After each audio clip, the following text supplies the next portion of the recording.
सभी भैया बहनों को मेरा नमस्ते।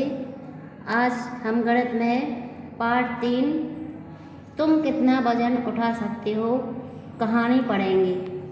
कहानी का नाम है चालाक गधा और भारी बोझा। संदीप के पास एक गधा है। ये आपको चित्र में दिख रहा है। संदीप के पास क्या है? एक गधा है। वह रोज अपनी पीठ पर नमक की बोरियां ढोकर ले जाता है। ये नमक की बोरियां रखी हैं। वह रोज अपनी पीठ पर क्या ले जाता था? नमक की बोरियां। बाजार जाने के रास्ते में उन्हें एक नदी पार करनी पड़ती थी। जब वह बाजार जाता था तो उसे रास्ते में क्या मिलती थी? एक नदी। ये नदी का चित्र बना हुआ है। एक दिन क्या हुआ? नदी पार करते हुए गधा फिसलकर नदी में गिर गया। ये नदी है, इसको पार कर रहा था और ऐसे ही धोखे से वो एक पाँव उसका फिसला और वो नदी में गिर गया। जब वह उठा तो उसे बोरियां काफ़ी हल्की लगी। क्यों लगी उसको हल्की? क्योंकि उस बोरी में नमक भरा हुआ था और नमक जैसे पानी में गिरता है तो वह क्या हो जाता है? घुल जाता है। तो बोरी में जब बोरी जब पानी में गिरी तो नमक धीरे धीरे पूरा घुल गया और जैसे ही गधा उठा तो उसे बिल्कुल वजन कम लगा। तुम भी सोचो कि बोरी इतनी हल्की क्यों लगी? आप भी बताओ। जैसे हम नमक की बोरी पानी में डालेंगे और फिर उठाएंगे तो कैसी लगेगी आपको? हल्की लगेगी, यानी कम वजनदार लगेगी, क्योंकि नमक पानी में पूरा घुल जाएगा। गधा मन ही मन बहुत खुश हुआ। इससे उसे एक बात भी सूझी। उसने सोचा, अगले दिन नदी पार करते हुए चालाक गधे ने नदी में डुबकी लगाने की सोची।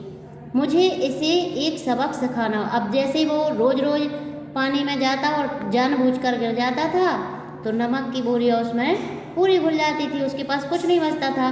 धीरे धीरे उस संदीप को उसकी चालाकी समझ में आ गई। मुझे एक सबक सिखाना होगा उसे।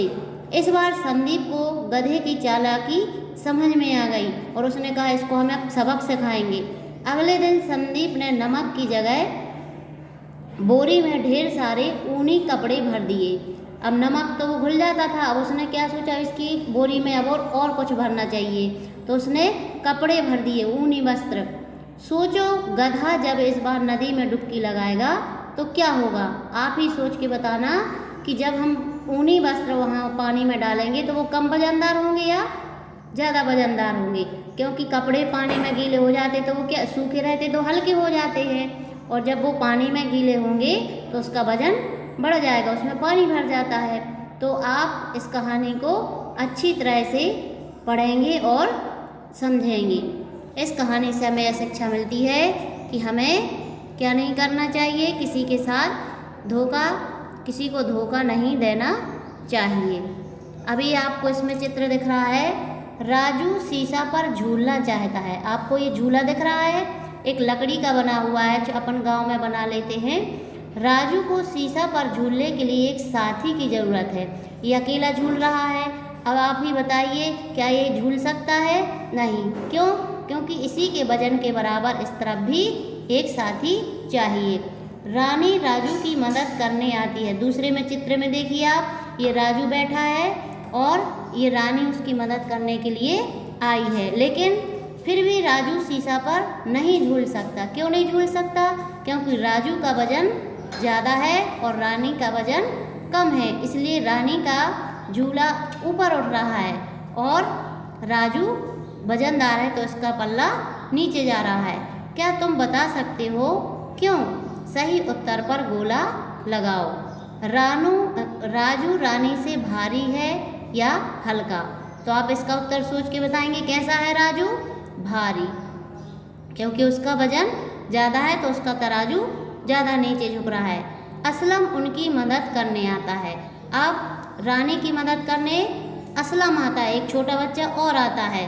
चित्र देखो, अब इस तरफ राजू बैठा है और इस तरफ रानी और असलम बैठे हैं। क्या तुम बता सकते हो कि राजू की तरफ से झूला अब ऊपर क्यों हो गया?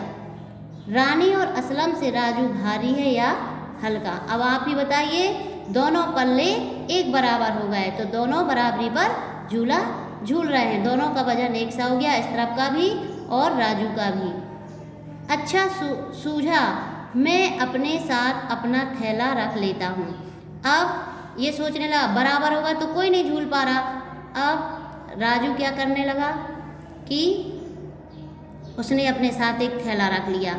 हमें इस झूले में बहुत मज़ा आ रहा है। अब दोनों बराबर पल्ले हो गए, थोड़ा राजू का ज़्यादा हो गया, इसलिए दोनों झूलने लगे।